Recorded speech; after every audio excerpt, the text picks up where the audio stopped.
You have now entered the championship mindset. I want you to join us on a journey of excellence, let go of your fears, and reach the best you. That's what we're doing on a daily basis, and that's the championship mindset. That's the essence.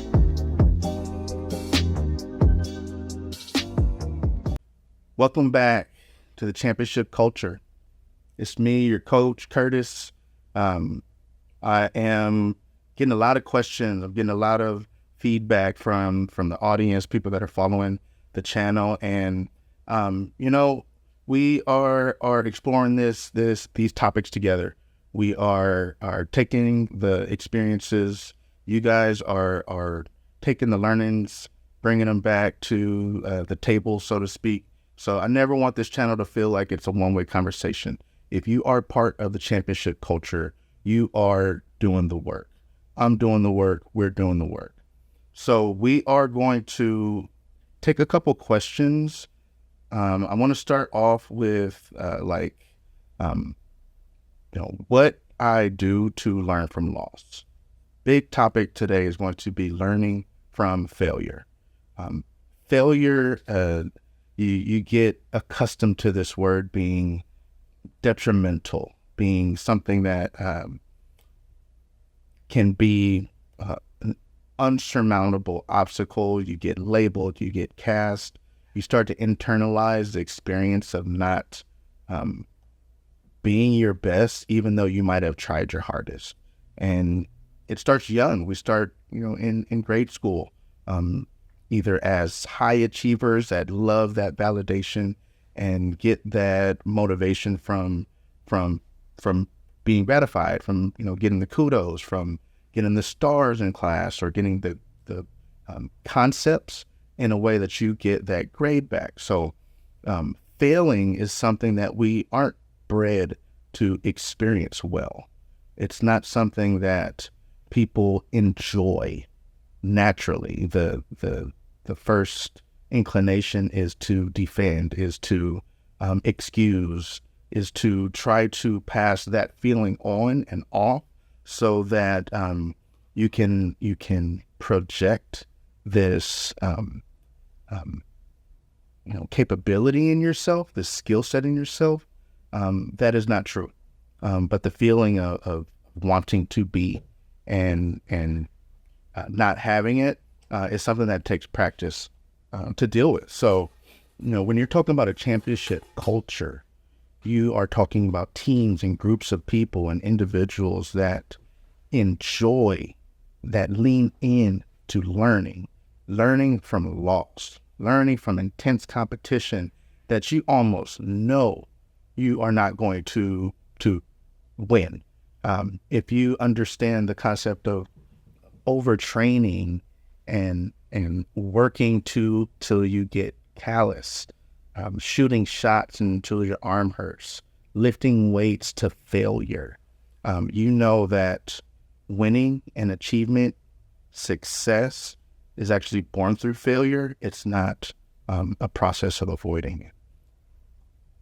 So where did I learn this or practice this in a way that I can share with you the experience in a way that makes the process accessible to you as well.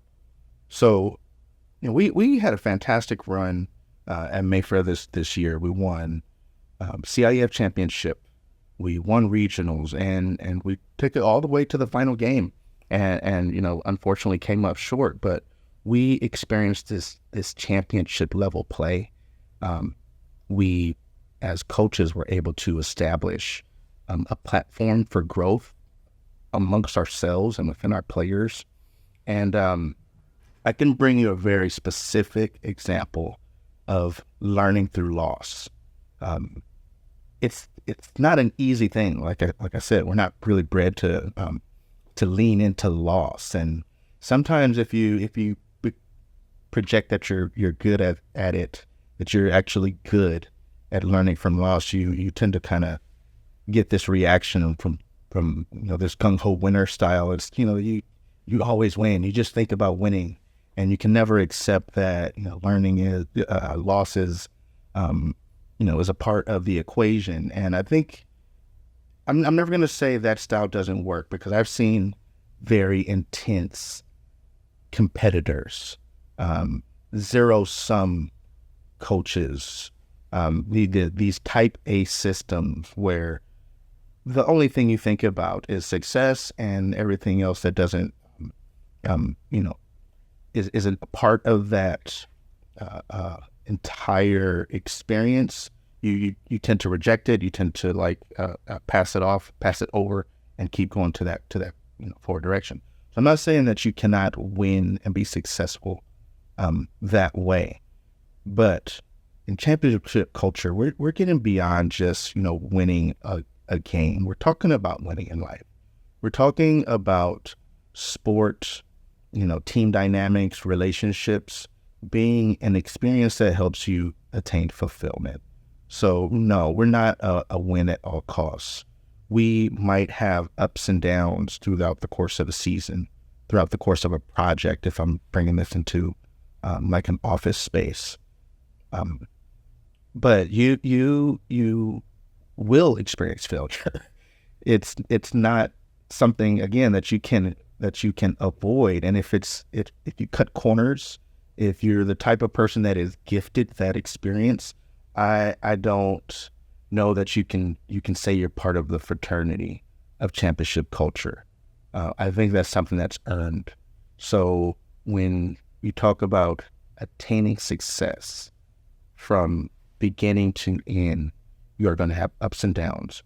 You're going to have pits where you need to learn. You need to have a mentor. You need to have a coach. You need to have access to information, practice space, attention and attentiveness at a level that allows you to be self-critical, and to create as much space for that as possible, but still attain and gain some confidence throughout that process. So when we lost our first game at Mayfair, we had a kind of an opportunity to go right or left. And I think people experience this fork in the road with loss at a micro level and at a macro level.